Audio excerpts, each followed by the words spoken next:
Assalamualaikum warahmatullahi wabarakatuh. Alhamdulillahirabbil alamin.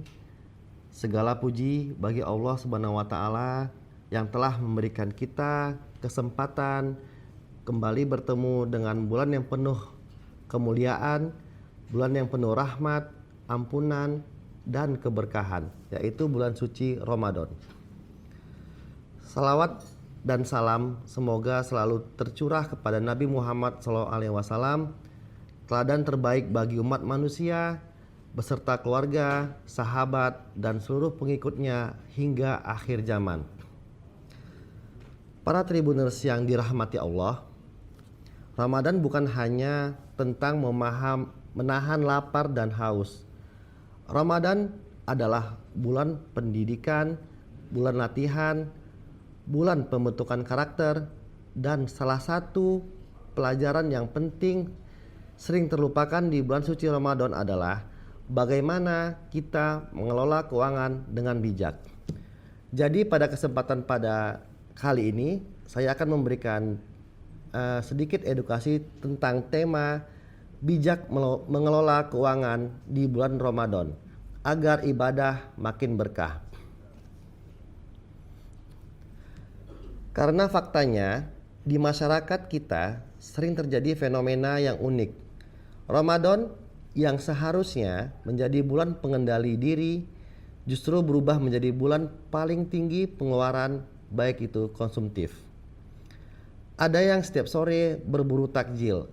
Kalau bahasa anak sekarang itu namanya war takjil. Sampai berlebihan. Membeli makanan lebih banyak daripada yang bisa dimakan.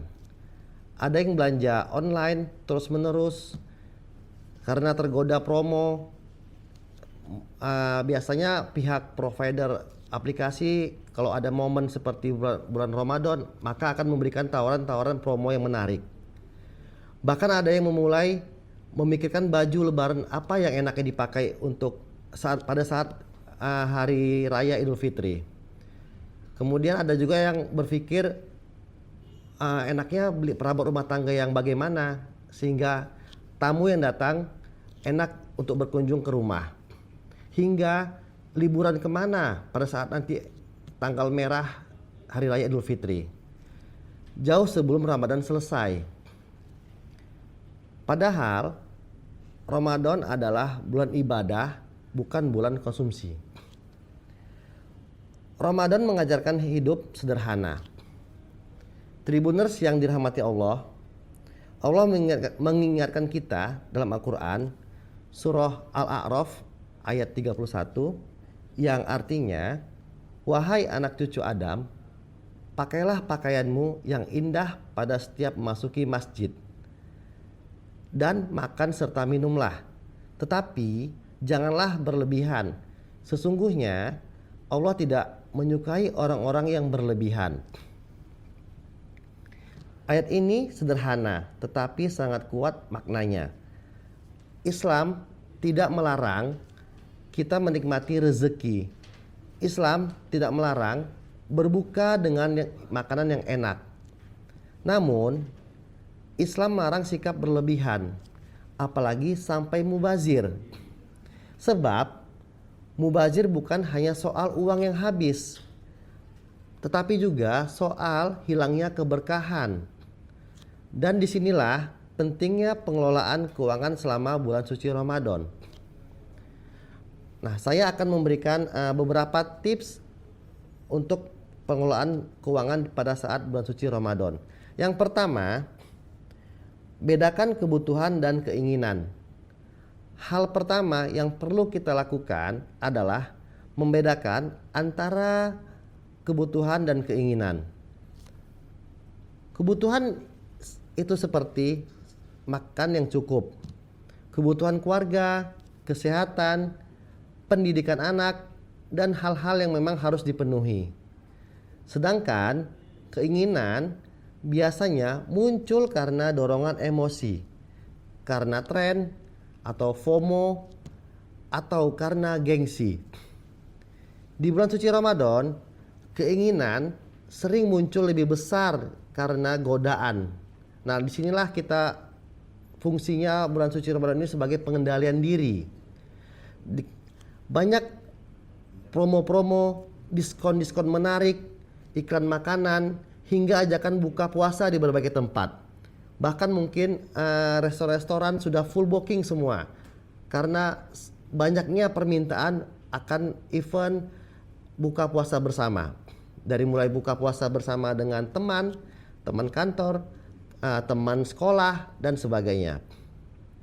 Maka jika kita ingin Ramadan ini menjadi berkah, belajarlah menahan diri. Ya, sejatinya makna Ramadan itu adalah menahan. Karena puasa bukan hanya menahan lapar, tetapi juga menahan hawa nafsu konsumtif. Yang kedua, buat anggaran khusus selama bulan suci Ramadan. Para tribuners yang dirahmati Allah, mengelola keuangan itu bukan berarti pelit. Mengelola keuangan adalah bentuk kecerdasan dan tanggung jawab. Salah satu langkah sederhana yang bisa dilakukan adalah membuat anggaran khusus selama bulan Ramadan.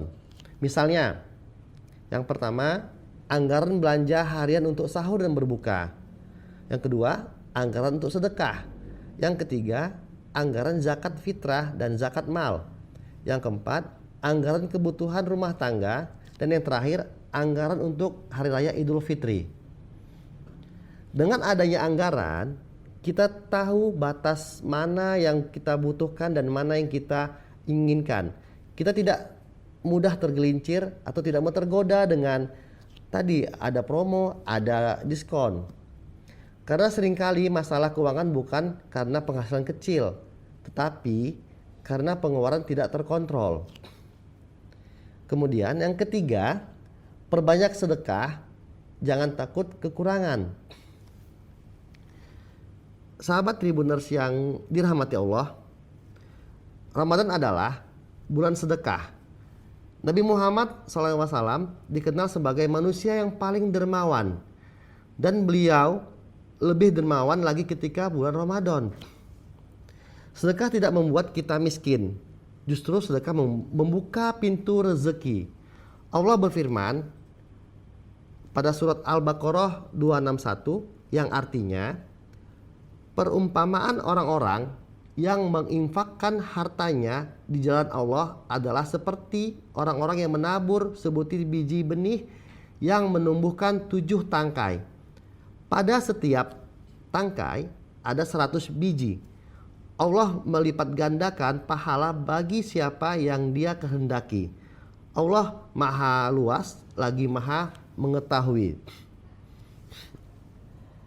Artinya, Allah melipat gandakan balasan bagi orang-orang yang bersedekah.